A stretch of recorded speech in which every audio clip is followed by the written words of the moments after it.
दिक्कत है?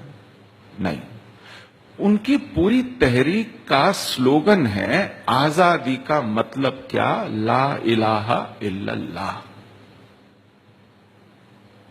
पाकिस्तान से रिश्ता क्या, ला इलाहा इल्लल्लाह। This is the content of that movement. ये एक जिहाद है।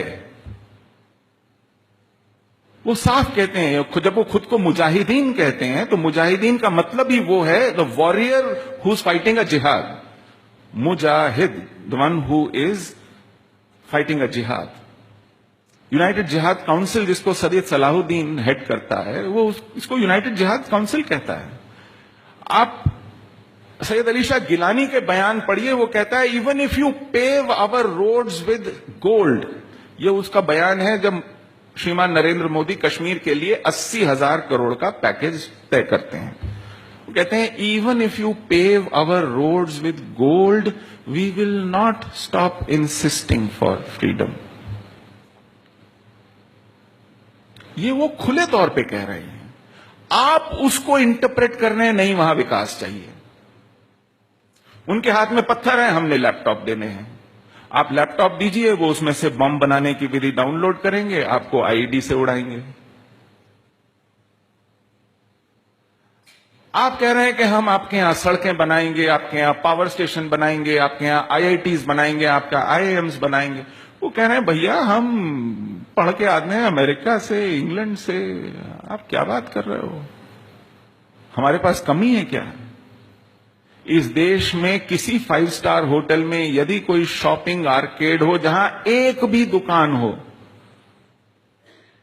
तो वो आपको किसी कश्मीरी मुसलमान की पाएगी, जहां वो कारपेट और शॉल्स और अखरोट का काम बेचता है। पैसे की कमी नहीं है। वहां का औसत इनकम भारत की औसत इनकम का दुगने से ज्यादा है। कश्मीर घाटी की अर्थव्यवस्था पूरे जम्मू कश्मीर की अर्थव्यवस्था का 70% है। पूरे कश्मीर में 1,100 के करीब चार्टर्ड अकाउंटेंट हैं। कश्मीर में केवल 125 हैं। किसी को यह करियर भी नहीं सूझता क्योंकि वहां कोई टैक्स नहीं देता।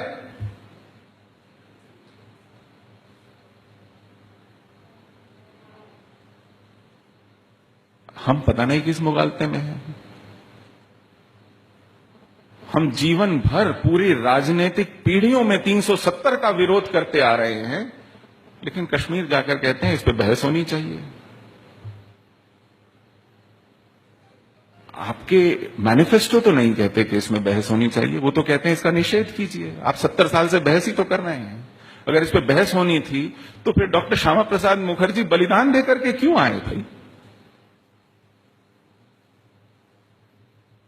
आप हर अभ्यास वर्ग में गुरु दक्षिणा के हर कार्यक्रम से लेकर विजयदशमी के संबोधन तक घुट्टी में घोल के पिलाते हैं हमको। तो आज देश, समाज आपसे सहानुभूति रखने वाला, आपका अपना देशभक्त वर्ग आपसे कोई अपेक्षा रखता है, क्योंकि उसके पास आपके अलावा कोई ऑल्टरनेटिव नहीं दिखता है। आपके बाद, आपके अतिरिक्त कोई उपाय नहीं सूझता है, और इस उपाय को वह व्यर्थ होते देखने की कल्पना भी नहीं कर सकता है।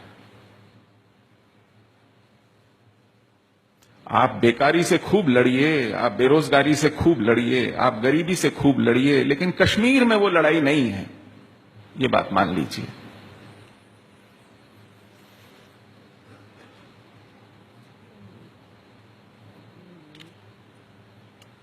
मैं यहीं समाप्त करता हूं, लगता है मैंने बहुत समय ले लिया है। यदि आपके कुछ प्रश्न हो, मैं पूरा प्रयास करूंगा कि उसका जवाब दे सकूं। धन्यवाद।